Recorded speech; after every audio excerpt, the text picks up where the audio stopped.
जय गुरुदेव। होली का त्यौहार आने वाला है और हम सब होली की तैयारी में बड़ी धूमधाम से तैयारी कर रहे हैं।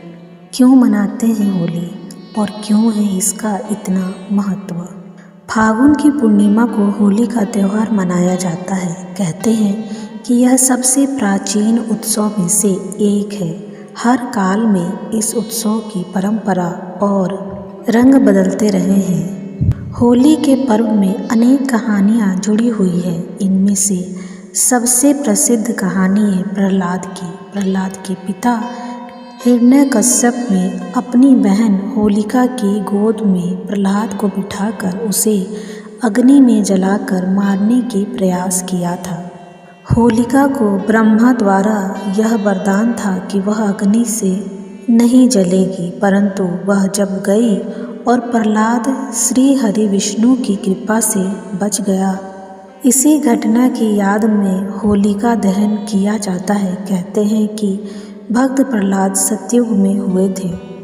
सतयुग में ही इसी दिन शिव ने कामदेव को भस्म करके रति तो श्री कृष्ण के यहाँ कामदेव के जन्म होने का वरदान दिया था। इसलिए होली को वसंत महोत्सव या काम महोत्सव भी कहते हैं। यह भी कहा जाता है कि इसी दिन राजा पृथु ने राज्य के बच्चों को बचाने के लिए राक्षसी ढूंढी को लकड़ी जलाकर आग से मार दिया था। त्रेता युग के प्रारंभ में विष्णु ने धूलि वंदन किया था। उसके बाद इसकी याद में धूलेंडी मनाई जाती है। होलिका दहन के बाद रंग उत्सव मनाने की परंपरा भगवान श्री कृष्ण के काल से प्रारंभ हुई। तभी से इसका नाम फगवाह हो गया, क्योंकि यह फागुन माह में आती है। इसलिए कृष्ण ने राधा पर रंग डाला था। इसी की याद में रंग पंचमी मनाई जाती है। श्री कृष्ण ने ही होली के त्यौहार में रंग को जोड़ा था। प्राचीन काल में होली को होलिका के नाम से जाना जाता था और इस दिन आर्य नवादृष्टि यज्ञ करते थे। इस पर्व में होलिका नामक अन्न से हवन करने के बाद इसका प्रसाद लेने की परंपरा रही है। होलिका अर्थात खेत में पड़ा हुआ वह अन्न जो आधा कच्चा और आधा पका हुआ होता है। संभवतः इसलिए इसका नाम होलिका उत्सव रखा गया होगा। प्राचीन काल से ही नई फसल का कुछ भाग पहले देवताओं को अर्पित किया जाता रहा है।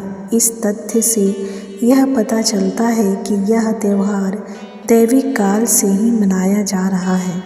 फागुन शुक्ल पूर्णिमा को आर्य लोग जौ की बालियों की आहुति यज्ञ में देकर अग्निहोत्र का आरंभ करते हैं। कर्मकांड में इसे यौग्रहण यज्ञ का नाम दिया गया है। वसंत में सूर्य दक्षिणायन से उत्तरायण में आ जाता है, इसलिए होली के पर्व को गवंतराम्ब भी कहा गया है। होली का आगमन इस बात का सूचक है कि वह चारों तरफ बसंत ऋतु का सुवास फैलाने वाला है। जैमिनी के पूर्व मीमांसा सूत्र के अनुसार होली का प्रारंभिक शब्द रूप होलिका था। जैमिनी का कथन है कि इसे सभी आर्यों द्वारा संपादित किया जाना चाहिए। ज्ञात रूप से यह त्यौहार 600 ईस्वी पूर्व से मनाया जाता है। विंध्य क्षेत्र के रामगढ़ स्थान पर स्थित ईस्वी से 300 वर्ष पुराने तक अभिलेख में भी इसका उल्लेख किया गया है। इससे यह सिद्ध होता है कि यह त्यौहार ईसा से 300 वर्ष पूर्व भी मनाया जाता था। अन्य ग्रंथों में इसके उल्लेख काठक गृह सूत्र और कथा गार्व्य सूत्र में भी होली का वर्णन मिलता है। नारद पुराण और भविष्य पुराण जैसे पुराणों की प्राचीन हस्तलिपियों और ग्रंथों में भी इस पूर्व का उल्लेख मिलता है। काठक गृह सूत्र में एक सूत्र की टीका कर देवपाल ने इस प्रकार व्याख्या की है कि होली कर्म विशेषः सौभाग्य स्त्रीणां प्रातरनुष्ठित्यते यत्र तत्र होलिका राका देवता अर्थात होली का कर्म विशेष है जो स्त्रियों के सौभाग्य के लिए संपादित होता है। इसमें राका पूर्ण चंद्र देवता है। होली का संपूर्ण भारत में प्रचलित 20 क्रीड़ाओं में एक है। वात्सल्य के अनुसार लोग श्रृंग गाय के सींग से एक दूसरे पर रंग डालते हैं और सुगंधित चूर्ण अबीर गुलाल डालते हैं। लिंग पुराण में उल्लेख है कि फाल्गुन पूर्णिमा को फाल्गुनी कहा जाता है। यह बाल क्रीड़ाओं से पूर्ण है और लोगों को विभूति देने वाली है।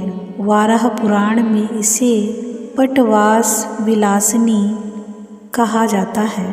प्राचीन भारतीय मंदिरों की दीवारों पर होली उत्सव से संबंधित विभिन्न मूर्तियों या चित्र अंकित किए हुए पाए जाते हैं। ऐसा ही 16वीं सदी का एक मंदिर विजयनगर की राजधानी हम्पी में है। 16वीं शताब्दी के अहमदनगर के चित्रों को और मेवाड़ के चित्रों में भी होली उत्सव का चित्रण मिलता है। सिंधु घाटी की सभ्यता के अवशेषों में भी होली का और दिवाली भी मनाए जाने के सबूत मिलते हैं।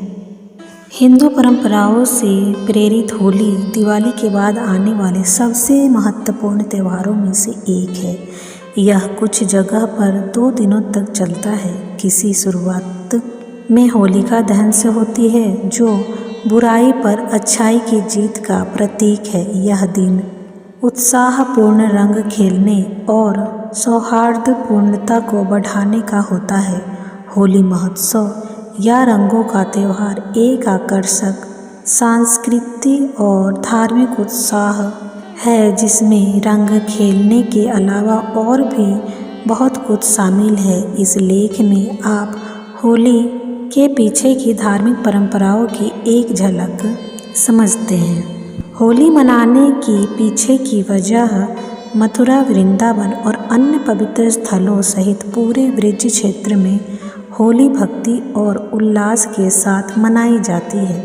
बड़े उत्सवों में वृंदावन की फूल वाली होली और बरसाना की लठमार होली शामिल है। यह उत्सव 2 दिनों तक चलता है जिसकी शुरुआत होलिका दहन से होती है जो बुराई को खत्म करने का प्रतीक है। होली को कुछ जगहों पर धुलेंडी के नाम से भी जाना जाता है। भारत के सबसे बड़े उत्सवों में से एक होली रंगों का उत्सव और कई अन्य चीज़ों के साथ बसंत ऋतु का प्रतिनिधित्व करने वाला एक आनंदमय त्यौहार है। हर साल हम बुराई पर अच्छाई की जीत मनाने के लिए इस दिन को मनाते हैं जो मार्च के शुरुआती में फाल्गुन महीने में आता है। हालांकि होली एक प्राचीन हिंदू त्यौहार है लेकिन यह लगभग पूरी दुनिया में मनाई जाती है।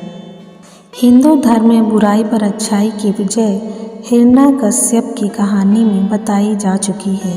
पौराणिक कथा के अनुसार हिरण्यकश्यप एक प्राचीन राजा थे जो अमर होने का दावा करते थे और भगवान के रूप में पूजे जाने की मांग करते थे। उनका पुत्र प्रहलाद भगवान विष्णु की पूजा करते थे, इसके प्रति आध्यात्मिक समर्पित भी थे। इसलिए हिरण्यकश्यप इस बात से क्रोधित थे कि उनका पुत्र उनके स्थान पर इस भगवान की पूजा करता था। इससे क्रोधित होकर हिरण्यकश्यप अपने बेटे प्रहलाद को यातनाएं देता था। ऐसे में एक दिन भगवान विष्णु आधे शेर और आधे मनुष्य के रूप में प्रकट हुए और हिरण्यकश्यप का वध कर दिया। इस तरह अच्छाई ने बुराई पर विजय पाली। होली महोत्सव से जुड़ी और एक पौराणिक कहानी राधा और कृष्ण से भी है। भगवान विष्णु के 8वें अवतार के रूप में श्री कृष्ण को कई लोग सर्वोच्च भगवान के रूप में देखते हैं।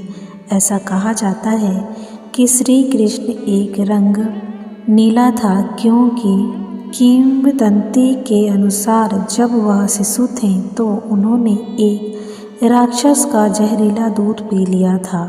कृष्ण को देवी राधा के साथ प्रेम हो गया, लेकिन उन्हें डर था कि उनका नीला रंग देखकर राधा उनसे प्रेम नहीं करेंगी। लेकिन राधा ने कृष्ण को अपनी त्वचा को रंग से रंगने की अनुमति दी, जिससे वे एक सच्चे जोड़े बन गए। होली पर लोग कृष्ण और राधा के सम्मान में एक दूसरे के ऊपर रंग लगाते हैं।